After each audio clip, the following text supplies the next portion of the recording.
جن نمازوں کے اندر کھڑا ہونا قیام جو ہے یہ فرض ہے، ان میں تکبیر تحریمہ بھی قیام کی حالت میں کھڑے کھڑے کہنا یہ فرض ہے۔ اگر کوئی بندہ تکبیر تحریمہ بیٹھ کر یا رکوع کی حالت میں جا کر جو ہے وہ مکمل کرتا ہے یا شروع کرتا ہے تو اس کی کیونکہ تکبیر تحریمہ کا جو فرض ہے وہ ادا نہیں ہوا تو اس کی نماز نہیں ہوگی۔ اب اس میں جو مسئلہ جو ایک غلطی جو عوام میں پائی جاتی ہے جس کی طرف توجہ دلانا چاہتا ہوں، ہماری کوشش ہوتی ہے کہ ہم امام صاحب کے ساتھ جو رکعت چل رہی ہے اس کو حاصل کر لیں، اور طریقہ کار بھی یہی ہے کہ اگر کوئی امام کے ساتھ رکوع میں شامل ہو جاتا ہے اور امام کی جو پیٹھ جب تک سیدھی ہے، اگر کوئی مقتدی بھی آ کر جو ہے اس میں شامل ہو جاتا ہے تو اس کو وہ رکعت مل جاتی ہے۔ اب لیکن ہوتا کیا ہے کہ مقتدی صاحب جو ہے وہ آئے، انہوں نے دیکھا کہ امام صاحب جو ہے نا وہ رکوع میں ہیں۔ اب مقتدی صاحب نے جو ہے نا وہ اللہ اکبر کہا اور وہی جو اللہ اکبر کہتا ہوا ڈائریکٹ رکوع میں چلا گیا۔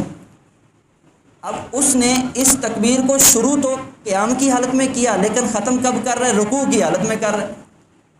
اب اس کی یہ اقتدا ہوگی ہی نہیں، کیونکہ قیام کی حالت میں تکبیر تحریمہ کہنی تھی اور اس نے قیام کی حالت میں اس کو نہیں کہا۔ اس کا درست طریقہ کار یہ ہے کہ جب بندہ اس کنڈیشن میں آئے تو کھڑے کھڑے اللہ اکبر کے الفاظ ادا کرے، اس کے بعد دیکھے کہ اگر میں ثنا پڑھوں، ہاتھ باندھ کے ثنا پڑھوں اور امام کے ساتھ رکوع میں شامل ہو سکتا ہوں، اتنی گنجائش ہے تو وہ ہاتھ بھی باندھے ثنا بھی پڑھ سکتا ہے۔ اور اگر اس کو پتہ ہے کہ اگر میں ان کاموں میں لگا تو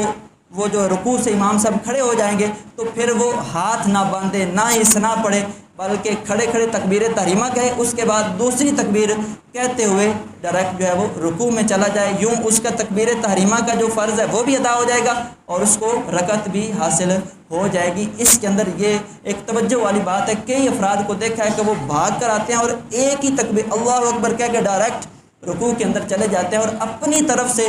جو ہے نا وہ خوش ہو رہے ہوتے ہیں کہ ہم نے رکعت کو حاصل کر لیا۔ وہ رکعت تو کیا حاصل کرنی تھی، پوری نماز ہی رہ جاتی ہے۔